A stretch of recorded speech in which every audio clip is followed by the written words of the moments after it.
Welcome to the channel, everyone. Today, working on my 98 Chevy S10. I'm trying to get the four-wheel drive working. It does not work. I push the button, the light goes to four-wheel drive, but the front axle is not engaging. I can hear the motor working on the transfer case, but that's all that happens. I don't get four-wheel drive. So there's a few common things on these S10s that can stop you from having four-wheel drive. One thing is in the axle, there's a gear in the axle tube on the passenger side, and it's got a shift collar, and it actually moves and couples two gears together, and that will engage your front axle. Sometimes that gear in there can be chewed up, and it won't allow it to couple together. I've already took care of that. I was in that front axle. I took the tube off, changed the gear out, and everything should be fine in there. So my next guess on what the issue is the little vacuum actuator. When you push the four-wheel drive button, there's an electric motor that goes on the transfer case, and it moves the transfer case lever or whatever, and there's a switch on there, and it sends vacuum to a vacuum actuator, which is actually under the battery tray in these trucks, and there it is right there. It's that thing right there. I've got it unhooked. The lighting is horrible here.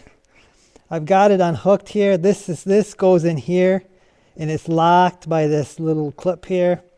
You can see it's loose because I'm getting ready to take this whole bracket out and replace the vacuum actuator. It was actually stuck, looked like to me. It was stuck, so maybe that was my problem. I'm not sure how long this truck has not had four-wheel drive. But yeah, I'm going to go with that. Actually, I got a new part. I got a Dorman part. I know you're cringing on the Dorman part, but it's supposed to be a better part. So I'm going to show you that. If this isn't the problem, like I said, there is a switch on the transfer case. That can go bad. Like I said, it sends vacuum. When the transfer case is engaged by the electric actuator, it pushes on that, sends vacuum to this actuator down here. So you could have vacuum lines that are bad, or that switch in the transfer case could be bad. So that's pretty much what you got for your four-wheel drive system being bad on these S10 trucks. I mean, the transfer case can get chewed up too. The chain can get all loose, and usually that should make a terrible noise if it's your transfer case that won't engage four-wheel drive, usually a snapping noise or popping noise or something like that. But anyway, I'm going to get this vacuum actuator out, get you a better look at it, and get you a look at the new one I got to go in. Okay, so here it is on the bench. You can see the bracket that's bolted to the fender, and then you can see the vacuum actuator itself. Three little screws holding it on. So this is the little clip that holds the cable that goes to the front axle. So this is the new one right here. Like I said, this is a Dorman replacement. It's supposed to have a better rubber compound in it. So it's supposed to last, I think they said 3 times longer. You can feel a difference in the rubber between this one and the old one. Now, this one here has got, I don't know, 20 years or whatever of sitting outside versus this one that hasn't. Is that kind of play a role in it? I don't know. But it's supposed to be a fix to these that go bad. Like I said, it's a Dorman part. I know Dorman doesn't have a real good reputation of making quality parts, but it's 600 102 XD. So that Dorman is starting to make parts, and they call them XD at the end, and those are supposed to be better parts. I actually use their XD tie rod ends in this truck too, because they're supposed to be very good quality. So that's what I went with. You can buy cheaper ones of this, and I don't know if you can get a GM1 yet or not, but I figure let's go with the better one. Let's try to solve a problem, a known problem on this S10. So I'm going to get them screws out. Hopefully they come out. They look pretty rusty, but I'm going to swap-a-roo these vacuum actuators.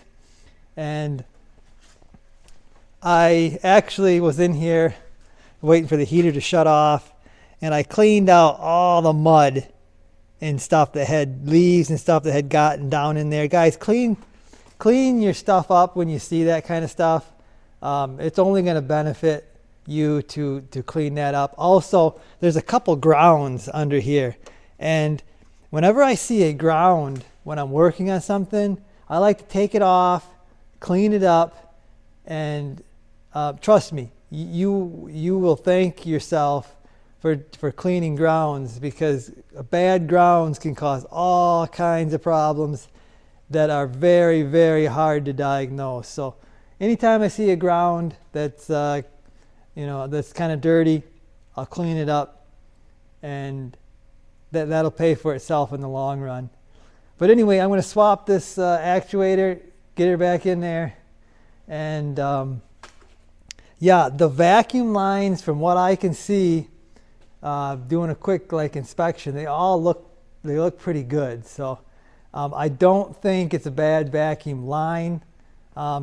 It could be the actuator on that transfer case, but I'm gonna hope that this is the fix. So I'm gonna get it in there. Okay, so I'm in the cab here because you can see my four-wheel drive switch is off. It's actually down here. So this is the old switch. Now, when I went out and did some testing, I couldn't get the thing to go into four-wheel drive. And then I noticed the switch stopped working. All the lights went out, and I could push, any button, and nothing was happening.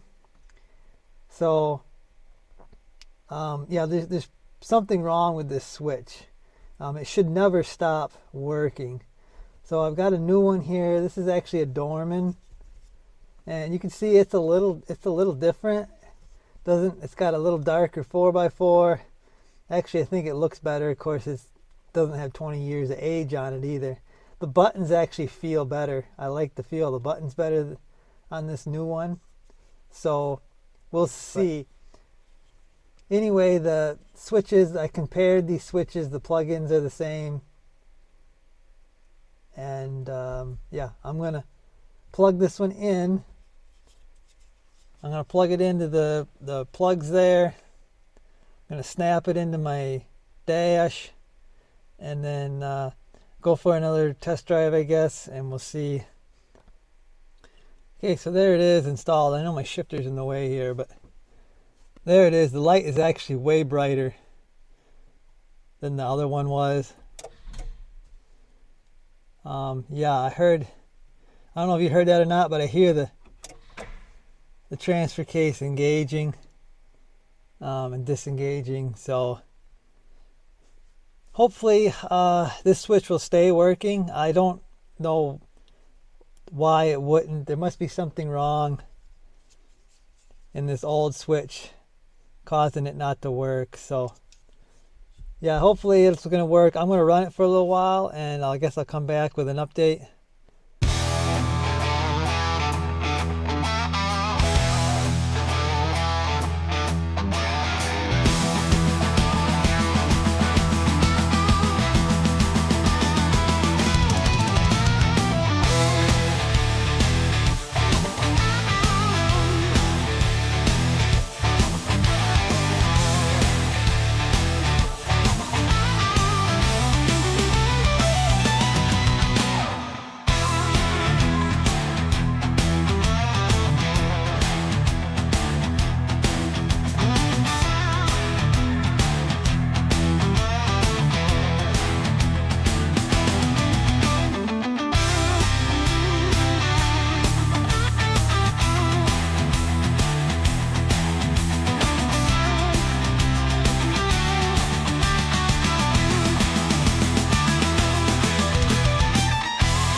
Okay guys, so final shot here.